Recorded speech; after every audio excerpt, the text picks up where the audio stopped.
श्री गुरु नानक देव जी की पवित्र पर्व गुरपुरब पर यूटी जम्मू कश्मीर के उपराज्यपाल मनोज सिन्हा चांद नगर गुरुद्वारा पहुंचे। वह गुरु चरणों में शीश झुकाकर प्रदेश की सुख शांति और समृद्धि की मनोकामना की।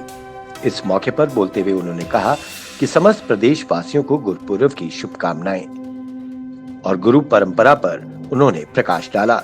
साथ ही केंद्र सरकार द्वारा करतारपुर कॉरिडोर खोले जाने के लिए भी उन्होंने केंद्र का धन्यवाद कहा।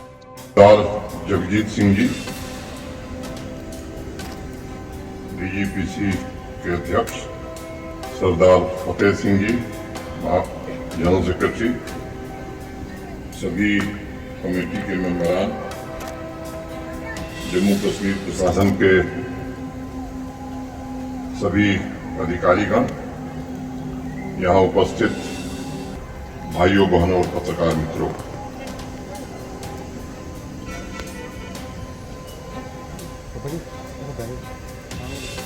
सबसे पहले मैं गुरु पर्व और करतारपुर साहिब कॉरिडोर की बधाई आप सबको हृदय से देता हूं। जो बोले सो निहाल, वाहे गुरु जी का खालसा, वाहे गुरु जी की फतह। श्री गुरु नानक देव जी की जन्म जयंती प्रकाश पर्व की मैं फिर से एक बार आप सबको हृदय से बधाई देता हूं। सो दरु केहा सो घरु केहा, जितबई सरब समाले, बाजे नाद असंखा केते बावन हारे, केते राग परी शिव कहनी, केते गावन हारे। गुरु नानक जी परमपिता से प्रश्न कर रहे हैं कि तेरा द्वार कहाँ है, तेरा घर कहाँ है, और खुद ही जवाब दे रहे हैं कि अनेक नाद बज रहे हैं और असंख्य बजाने वाले लोग हैं। देवता तेरे द्वार पर बैठकर गा रहे हैं, ओंकार ही तेरा द्वार है।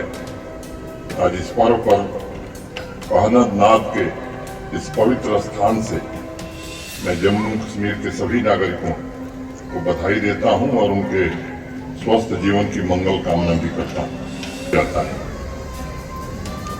जितना गुरु नानक जी की वाणी को मैं अल्प बुद्धि का आदमी समझ पाया हूं, उन्होंने जन जन की सेवा को सबसे ऊपर रखा था और वह भी निस्वार्थ सेवा, और वो हमेशा मानते थे ये निस्वार्थ सेवा अनमोल है। उनके एक शब्द आज भी उतने ही प्रासंगिक हैं जितने 500 वर्ष पहले थे। एक बड़ी छोटी कहानी है। गुरु नानक जी जब बड़े हुए तो उनके पिताजी ने उन्हें सामान खरीदने के लिए कुछ पैसे दिए और पड़ोस के गांव में भेज दिए। एक सलाह भी दी उन्होंने कि दूसरे गांव से सस्ते में खरीदना और जो कुछ खरीदना इस गांव में लाकर थोड़ा महंगे में बेचे। और मुझे लगता है कि हर धंधे का उसूल भी यही है,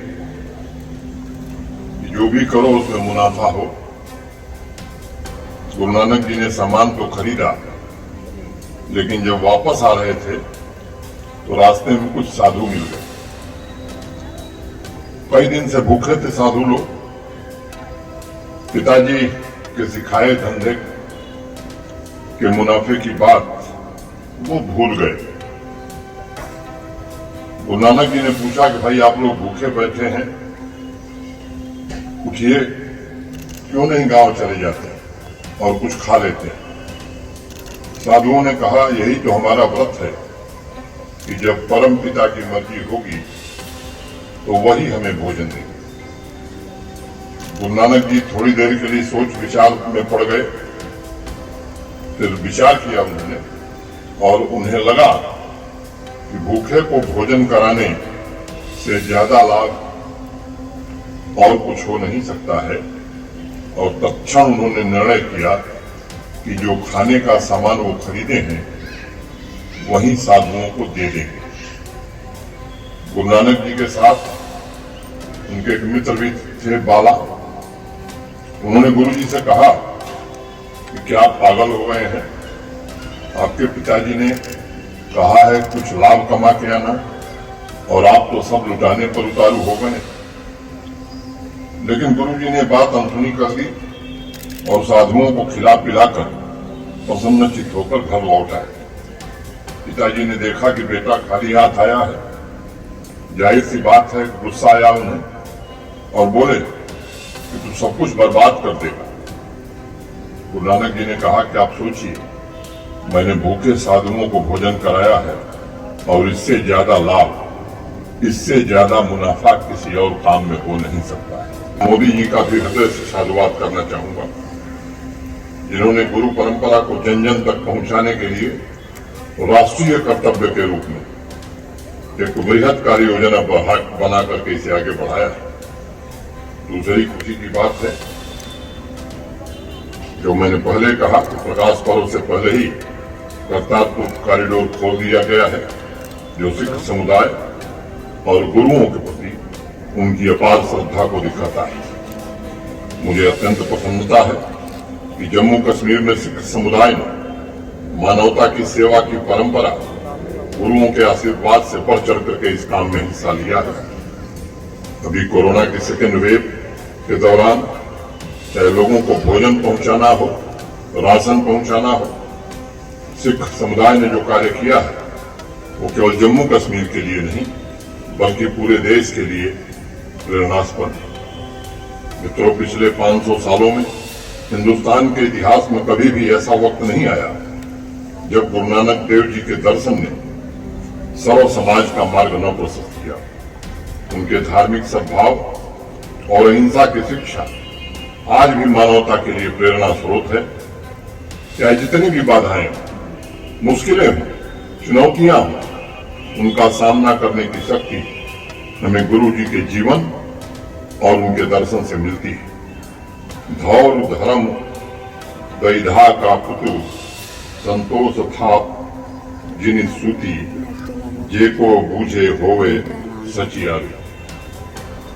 मित्रों, गुरु नानक देव जी कहते हैं धर्म जीवन का आधार है। भारत में विभिन्नता है, विविधता है, अनेकों उपासना पद्धतियां हैं, अनेक भाषाएं हैं, अलग अलग तरह के रहन सहन हैं, लेकिन ये देश, ये राष्ट्र एक है, क्योंकि हमारे पूर्वजों ने जिस धर्म को जीवन का आधार माना है वह धर्म धारण करने वाला है, वह धर्म समन्वय करता है, वह धर्म जोड़ता है, तोड़ता नहीं।